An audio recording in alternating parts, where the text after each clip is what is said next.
नमस्कार, मैं professor Narendra Kumar Pandey, physics department Lucknow विश्वविद्यालय से। और मैं अपने एक लेक्चर सीरीज वेव मोशन के ऊपर में आज बात करने जा रहा हूं। और इस वेव मोशन लेक्चर सीरीज का आज पहला लेक्चर होगा सिंपल हार्मोनिक मोशन के बारे में। और ये सिंपल हार्मोनिक मोशन को समझ करके ही हम एक वेव मोशन को समझ सकते हैं। तो आज के इस लेक्चर में सिंपल हार्मोनिक मोशन में आप सबका मैं स्वागत करता हूं। ना, एक सिंपल हार्मोनिक मोशन होता क्या है?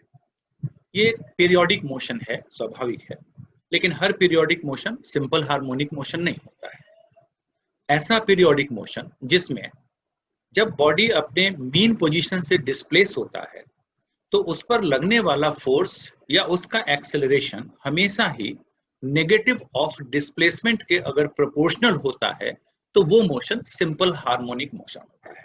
यानी simple harmonic motion is a special type of periodic motion in which the restoring force on the moving object is directly proportional to and opposite to the object's displacement vector. अब यहां समझने की बात यह है कि ये सिंपल हार्मोनिक मोशन है। तो सवाल यह कि पहली बात कि हम इसको सिंपल क्यों कहते हैं?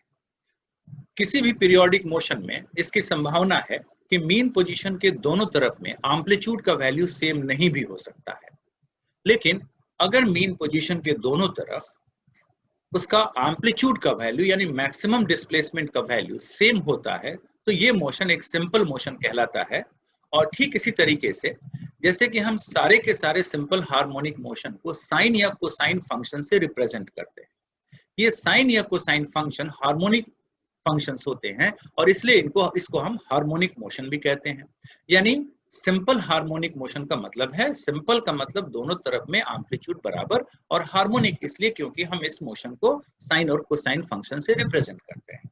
तो ये तो हुई नोमेनक्लेचर की बात।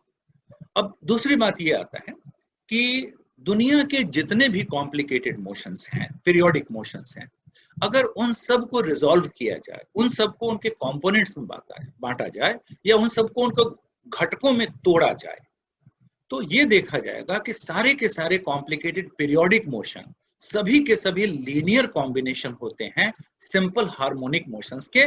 उन सिंपल हार्मोनिक मोशंस के जिनके एम्पलीट्यूड एक दूसरे से डिफरेंट हो सकते हैं, जिनकी फ्रीक्वेंसी एक दूसरे से अलग हो सकती है, लेकिन सारे इस तरह के मोशन को हम रिजॉल्व कर सकते हैं इस तरह के सिंपल हार्मोनिक मोशंस में। तो इसलिए ये सिंपल हार्मोनिक मोशन बहुत ही इंपॉर्टेंट मोशन हो जाता है पूरे फिजिक्स में, और यहीं से एक वेव को समझने की शुरुआत होती है। और ये सिंपल हार्मोनिक मोशन एक मैथमेटिकल मॉडल की तरह से होता है जो कई तरह के मोशन को रिप्रेजेंट करता है। जैसे एक सिंपल मास स्प्रिंग सिस्टम का मोशन एक सिंपल हार्मोनिक मोशन हो सकता है, एक सिंपल पेंडुलम का मोशन एक सिंपल हार्मोनिक मोशन हो सकता है। तो इस तरह से बहुत सारे मोशंस होंगे जिनका मैथमेटिकल मॉडलिंग हम सिंपल हार्मोनिक मोशन के ऊपर भी कर सकते हैं। अब इसको थोड़ा सा आगे बढ़ करके देखते हैं। जैसे हमने यहाँ पर दिखाया है एक स्प्रिंग मास सिस्टम को, आप देख सकते हैं कि इसका mean position x is equal to 0 पर है। अब मीन पोजीशन जहां x इज इक्वल टू 0 पर है तो अगर हमने इसको राइट हैंड साइड की तरफ डिस्प्लेस किया बाय x तो इस पर एक रिस्टोरिंग फोर्स लेफ्ट की तरफ लगना शुरू हो जाएगा, और हम इसको जितना डिस्प्लेस करके राइट हैंड साइड में छोड़ेंगे वो इसका मैक्सिमम डिस्प्लेसमेंट या एम्पलीट्यूड हो जाएगा।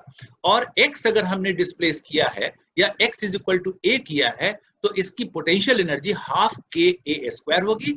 जनरल फॉर्मूला होता है हाफ के x स्क्वायर। तो a अगर एम्पलीट्यूड हो गया जहां मैक्सिमम डिस्प्लेसमेंट हमने किया तो इसका टोटल पोटेंशियल एनर्जी अपने मैक्सिमम डिस्प्लेसमेंट के पोजीशन पर हाफ के a स्क्वायर हो जाएगा।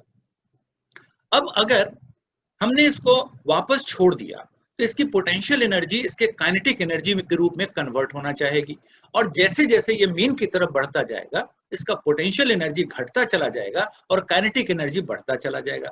और फाइनली जब ये मीन पोजीशन पर आएगा तो पहली बात मीन पोजीशन यानी इक्विलिब्रियम पोजीशन पर फोर्स 0 हो जाएगा।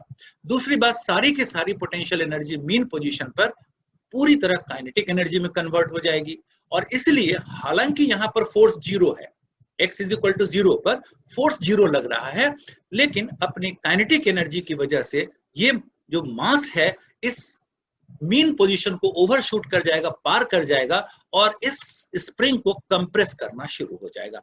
तो आप देखिए ये 0 पर आने के बाद फर्दर कंप्रेस करने लगेगा।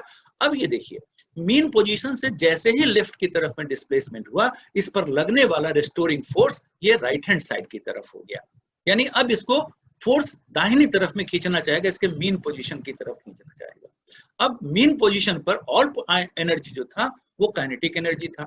फिर अब जैसे जैसे ये ज्यादा से ज्यादा कंप्रेस करेगा, इसकी काइनेटिक एनर्जी पोटेंशियल एनर्जी में कन्वर्ट होने लगेगी और फिर लेफ्ट हैंड साइड में मैक्सिमम डिस्प्लेसमेंट यानी एम्पलीट्यूड पर जब पहुंचेगा तो उस समय में इसकी सारी की सारी काइनेटिक एनर्जी पोटेंशियल एनर्जी के रूप में कन्वर्ट हो जाएगी। इस तरह से अगर हम ये मान करके चलें कि जिस सरफेस के ऊपर पे ये मोशन हो रहा है, ये सरफेस फ्रिक्शनलेस है, तो वैसे में ये सिंपल हार्मोनिक मोशन कंटिन्यू करता रहेगा इनफाइनाइट टाइम के लिए।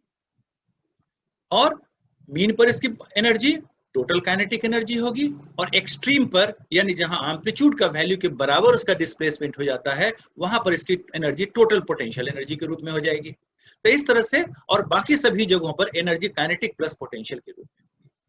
तो अब हम इसको थोड़ा समझने की कोशिश करते हैं मैथमेटिकली। तो हम ये देखते हैं कि अगर हम इसको देखें कि भाई F है रिस्टोरिंग फोर्स, तो ये -x के प्रोपोर्शनल है, और जब हम प्रोपोर्शनलिटी कांस्टेंट हटाते हैं तो यहाँ पर k हम इंट्रोड्यूस करते हैं, यानी F is equal to -kx, यानी F is equal to mass into acceleration. Acceleration को d2x dt स्क्वायर लिख सकते हैं, इसको टू -kx, तो d2x dt square is equal to -k upon m into x।